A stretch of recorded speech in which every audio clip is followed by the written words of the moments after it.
এবারে যে কবিতা শোনাবো সে কবিতা চিরায়ত। সে কবিতায় আমরা শতবর্ষ উদযাপন করেছি। এবারে যে কথা বলছি সে কথা ছোটরা আমার মতো বলবে বা ওদের মতো আমি বলবো। এ কবিতা সুকুমারের কবিতা। বাংলা এবং বাঙালি রয় পরিবার তার কাছে কৃতজ্ঞ, কারণ এই রয় পরিবার বাংলাকে ভরিয়ে দিয়েছে। সুকুমার রায়, সত্যজিৎ রায়, সন্দীপ রায় একের পর এক নস্টালজিতে বেঁধেছে বাংলা। উপেন্দ্রকিশোর রায়চৌধুরী প্রত্যেকে। হ্যাঁ, আবুল তাবুলের কথা বলছি। শতবর্ষে এই আবুল তাবুল আমরা গত বছর ফেলে এসেছি। এবার সেই আবুল তাবুলে ওরা শোনাবে ওদের কবিতা। বিভিন্ন আবুল তাবুল থেকে নির্বাচিত কবিতার অংশে ব্যান্ডেল শাখার সবাই উপস্থিত হতে পারেনি, বিভিন্ন শাখায় বিভিন্ন কারণের জন্যে। যারা এসেছে তারাই শোনাবে এবার ব্যান্ডেল শাখার আবুল তাবুল।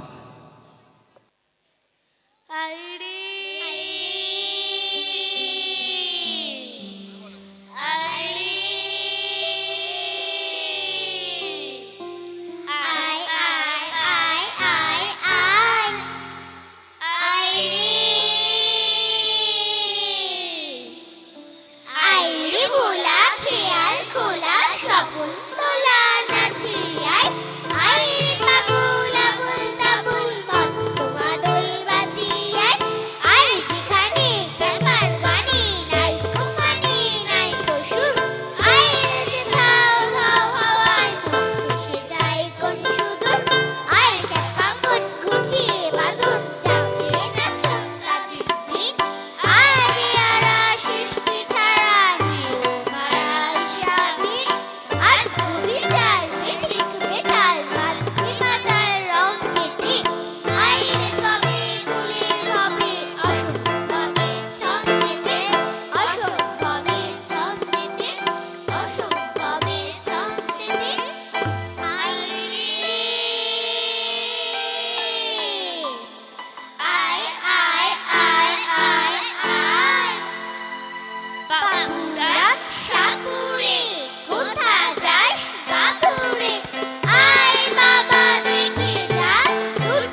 যদি ডাইনে লিখে মোরাইনে এলাজে আছে ভারী ধ্রস্ত্র নামে যদি বসে তাও নহি আমি পিছু পাও এলাজে আছে তার অস্ত্র যদি দেখি কোনো পাশে বসে ঠিক মাঝামাঝি কি যে করি ভেবে নাহি পাই রে ভেবে দেখো একই তাই উল্লাসে বাড়ি গায় দুটি বই রাজমোর নাই রে দুটি বই রাজমোর নাই রে নাই রে হুঙ্কো হুঙ্কো হ্যাংলা হুঙ্কো হুঙ্কো হ্যাংলা বাড়ি তার বাংলা মুখে তার হাসি নাই দেখেছো নাই তার মানে কি কেউ তাহা জানো কি কেউ কভু তার কাছে থেকেছো হুঙ্কো মুখো হ্যাংলা ঠাস ঠাস দ্রুম দ্রাম শুনে লাগে খটকা ফুল ফোটে তাই বলো আমি ভাবি পটকা ঠাস ঠাস ঠাস ঠাস দ্রুম দ্রাম শুনে লাগে খটকা ফুল ফোটে তাই বলো আমি ভাবি পটকা সাই সাই পট পট হয় গান বন্ধ ওই বুঝি ছুটে যায় সে ফুলের গন্ধ ঘুর ঘুর ধুপ থাপ ও কি শুনি ভাই রে দেখছো না হিম পরে যেও নাকো বাইরে চুপ চুপ ওই শোনো চুপ থাপ ছবাস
খটাক খটাখট ঘ্যাচাং ঘ্যাচ, কথার কাটে কথার ফ্যাস, আলোয় কাটে অন্ধকার, ঘন্টা বাজে গন্ধে তার, গোপন প্রাণে সকল ভুল, মঞ্চে নাচে পঞ্চভূত, মঞ্চে নাচে পঞ্চভূত।